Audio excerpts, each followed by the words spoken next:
There we go. Ah!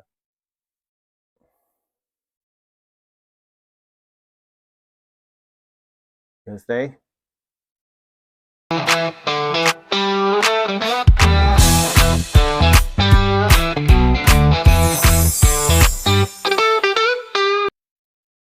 No falling?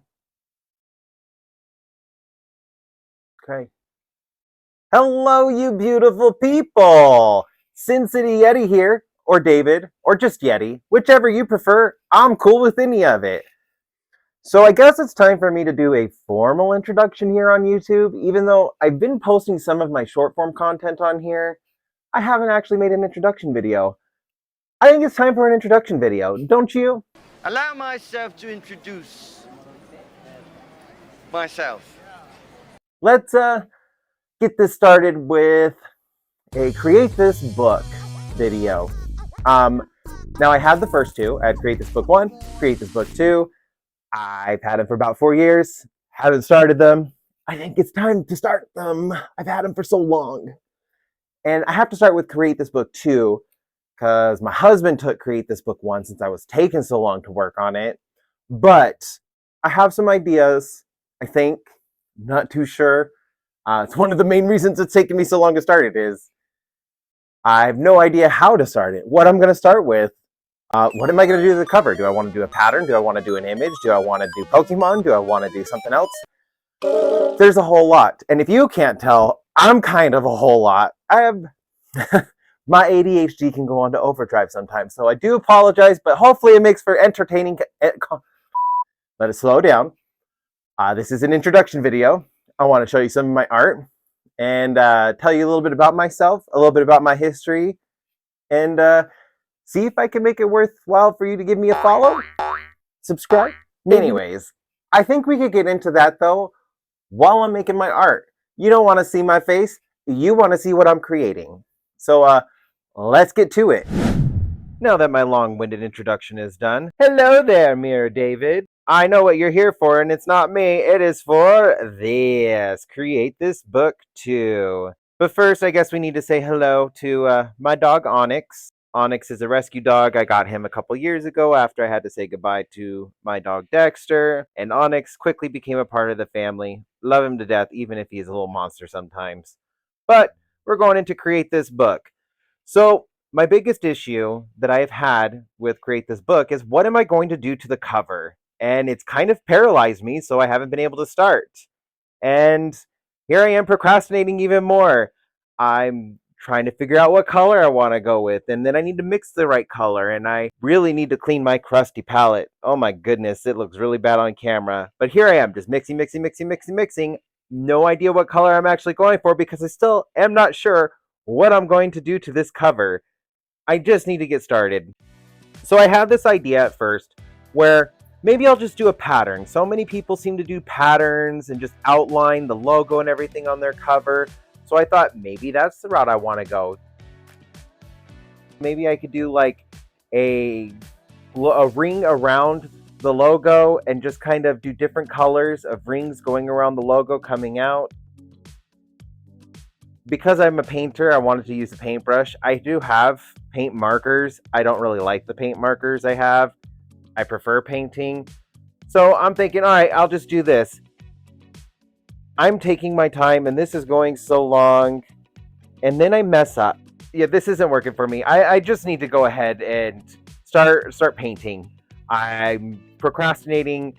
It's messing me up with my idea, my vision, and I'm limiting myself too much. That needs to not happen. So I'm finally like, you know what? Let's just start with a blend. We're going to cover the entire book. Nothing from the logo is going to stay here. I'm just going to leave the actual create this book 2-part, cover over everything else in this nice little blend. And maybe that can spark my imagination, give me something to do. And I'm kind of loving it. Although I have no idea what's going on with my hand over here. Like what's with my fingers? Anyway, now that the cover is done, we need to do the same to the back. Just reverse the colors a little bit. Put purple on the bottom, yellow on the top. Kind of sketched out an idea. Now that I've put this blend on it, I could kind of see something.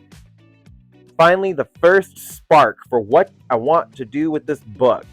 So now that I got my idea sketched on, I need to finish prepping my surface. So I got this crusty looking X-Acto knife pad.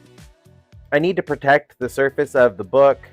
The acrylic paint scratches off super easily until I actually get it varnished. So I need to protect it. So now I'm trying to figure out like what kind of color scheme do I want to go with. I see this little creature here. I kind of have a setting figured out. And I thought, you know what? Instead of a regular moon, let's do a planet. And it kind of gave me the idea for what direction I want to go for my book. If you've seen any of my shorts, you may have seen some of my emotional state paintings. They are a series that I've been working on for a while, and it's where I just kind of sit and concentrate on a specific emotion and create a painting that I associate with that emotion. With Create This Book, I figure I could create a world for all of my creatures. Speaking of world, as my big old head comes into frame, it's like, what kind of world would they live on? And use the prompts to kind of help develop this world a little bit more beyond just my emotional state paintings. I really liked that idea, so I figure we're going to go with that. I think it will help me in the long run with making sure I'm creating paintings that I'm proud of and to kind of help take them to the next level. Now we're beginning the little creature in the middle. And you've probably noticed the creature looks like a bug. A lot of my emotional state paintings have bug elements a part of them. I think it kind of goes more along with my philosophy and just how I perceive the world and the universe and how insignificant and small I feel compared to everything. As well as growing up, I had an uncle who was an entomologist, and I learned a lot about bugs. And I think that kind of really became a core part of who I am. So there's going to be a lot of bug elements in a lot of these kinds of paintings. A way for me to kind of convey just how small I feel in the world sometimes. I don't know. But at the same time, like, even though bugs are so small, they can do some pretty amazing things. It was one of my favorite things to do when I was a child was I had a butterfly net and I would go around my neighborhood catching butterflies, put them in jars. You always got to make sure there's holes in the jar so the bugs can breathe. I'd kind of watch them for a night, and then the next day I would release them and let them go. So just, one night with me kind of thing when I was growing up and just observing them and watching them. And I've really come to admire and love bugs. Which I guess then to tie it into Create This Book, you go online and there's just a sea of artists, amazing talent, and it's really intimidating. But then I guess with tying it into Create This Book, there's so many amazing artists out there posting their work for Create This Book and so much other things. It just makes you feel really small when there's so much out there and you're like, is my stuff even gonna matter? Like, it's just a drop in this sea of amazing artwork. And that kind of feels perfect for the cover for my Create This Book. I'm just a small artist, pretty insignificant in the grand scheme of things, but here I am creating, and I can tie that in with this book. I think I'm having an existential crisis. Kind of, represent myself on the cover. I'm gonna have to get these small details done off camera, and boom, here we go. Liking the way it looks, but gotta protect it. So I'm gonna be using some Mod Podge, and I'm gonna be going over the cover of this book, cleaning it down. I do use a dust cloth to clean off anything that could be on the cover that I don't want sealed in, because that's the thing with Mod Podge. If there's anything on the cover and you go over it, it is going to be there forever. And we're going to get this all sealed up. And then we're going to have to let it dry, and wow, look at this. Oh my goodness, it's so smooth. To tell you the truth, this is the first time I've ever used Mod Podge, and wow, it's so smooth. Now it's time to get started on the back of the book. I want it to be a continuation of the front, but I feel like the front kind of represents night, and I wanted to have the back represent day, just an opposite time. The little glowy part kind of made me see something in this, and I really liked what I was seeing. So of course I had to go with it. Got this long-legged beetle thing. And I just kind of wanted it moseying along, doing its thing, just kind of like how I'm sitting here doing my thing. Kind of went with this weird little landscape. I felt like the purple and the blue in the bottom was kind of looking like blades of grass. And I really liked how I blended it into the green and the yellow because it kind of added this dimension to the back of the book that I was really vibing with. Of course, I had to add in some familiar elements to it, but it's just feeling so alien, and I wanted to go with that alien feeling, adding in all these colors, different kinds of plant life. Let's get all that detail work done.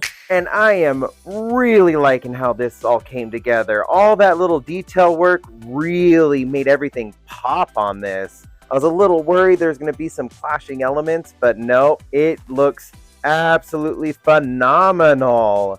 Also, you'll have to let me know if you notice the 2 Moriah Elizabeth Easter eggs I've put in this on both the front and the back. They look so good together, definitely giving that night-day vibe I wanted. I'm absolutely loving the way that the covers came out on this. I'm absolutely happy with the way that it came out. I feel like this is my book, and it really shows that this is my book. But now these are just the covers. We got some more to do to this book.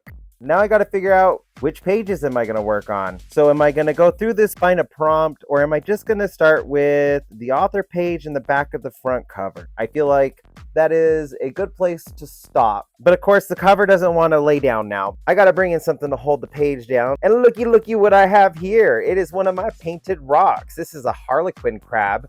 Found this rock, looked like a crab, and I needed to paint it. And he's going to hold the page down for me so I can get started on this and figure out what exactly I'm going to do to this logo. The idea was to kind of just create a pattern like I was trying to do on the front before I kind of just threw that all to the wind. I still didn't really have much of a direction to go to with this, and I thought maybe let's go with some contrasting colors inside the logo, and then I could kind of create around it. I was just going with the flow. Whatever colors felt right. Since I started with orange, figure a contrasting color to orange, going with blue would be a good choice. Help it all pop. Not really liking how it's coming out and looking. I need to clean this up a little bit. So excuse me really quick, and here we go. All cleaned up. That took me entirely too long. But it's kind of making me think of something. I'm not sure why it's giving me the blueberry and orange vibes, but it's giving me some heavy blueberry and orange vibes. And then I completely forgot that I was recording, and I got into this little tangent where I was trying to figure out what I was going to paint, what I was going to do with it, because the logo didn't look done. It felt like it needed something else, but I wasn't sure exactly what I wanted to add to it. When I'm painting stuff like this, I don't typically have a plan with what I want to do. I just go with what I'm feeling. I wasn't planning on having blueberry orange vibes, but then I got stuck on this blueberry orange vibe and I couldn't get it out of my head. And I was like, what am I going to do to actually work with this? Am I going to create a blueberry orange pie? This isn't exactly the best pie crust color. It's looking a little sad if you ask me, kind of desaturated and not too appealing. But that's part of being an artist. You're not sure like what's part of the ugly phase. When is it going to look better? Do I just keep pushing through? Especially when you don't have a plan. You're just kind of going with feels. At the same time though, with the pie vibes, I was also getting like this cave vibe.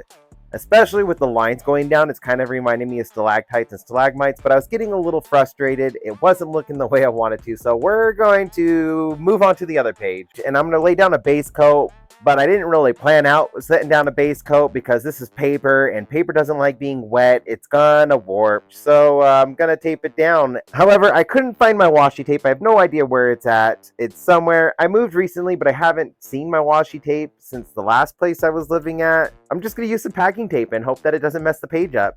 So here's keeping my fingers crossed that it's gonna keep the page down and not mess it up. I was going with the pie vibe, and then when I put down the slice of pie, it kind of reminded me of like the butt of a spider. So I kind of wanted to go with that. Started playing with it. This is a lot of my process whenever I'm painting. I'll start with one thing and then it looks like another thing, and so then I kind of lean into that other thing, and then I'll lean into some more stuff and create these weird, eccentric creatures. That's where this guy came from. So even though I was kind of starting with a pie slice, it was looking like a spider. I went with the spider, but I really want to sell the pie slice. I want that to be the main focus. Not that it's the spider creature thing, but that it's a slice of pie. So I'm going in with all the extra details. I want to make the crust look a lot more appetizing than whatever I was doing on the other side of the page. So that requires a lot of small details and highlighting and low lighting, and then making the crust look as appetizing as possible. Oof, look at all of that. Even though pies aren't one of my favorite desserts, one of my favorite things about pies is the crust. There's such a dynamic range of colors on pie crust, where you have parts of the filling seeping through, adding in different colors. It's looking kind of cute to me. Am I crazy or what? Like, it just looks so happy. And I love how happy he looks, but he also looks super freaking creepy.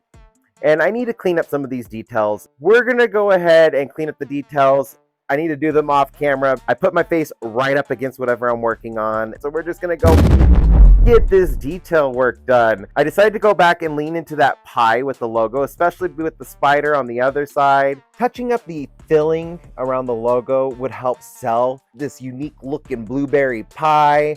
The spider eats fruit. That's what he likes to capture. So I put in some blueberries, some orange slices in the web, decided to put them around on the other side of the page. And now that this is done, it is time for me to sign the author page. I need to get down my name, Sin City Yeti. I am so happy with it. The front, the back, the inside cover, the author page. I'm so happy. And now it is time to Mod Podge. And here it is, all Mod Podge protected. I think it looks freaking fantastic. I'm so happy I was able to cut loose a little bit and just let my creativity flow. It feels like my book. I'm so happy with this. I had no idea what I was going to create. It just came out. I think this is really going to jive well with my other paintings and creating this world for my emotional state creatures. Having every prompt kind of tie in with some kind of creature or aspect of this world. I love it. There's so many prompts. I still don't know if I'm going to go in order on this. You're going to have to let me know down in the comments. Let me know what you think. Which page is your favorite? Do you like the cover, the back cover, the inside cover, the author page? I'd love to know. And we're done. Oops. 1 second. Oh, that's so much better. My face feels so nice.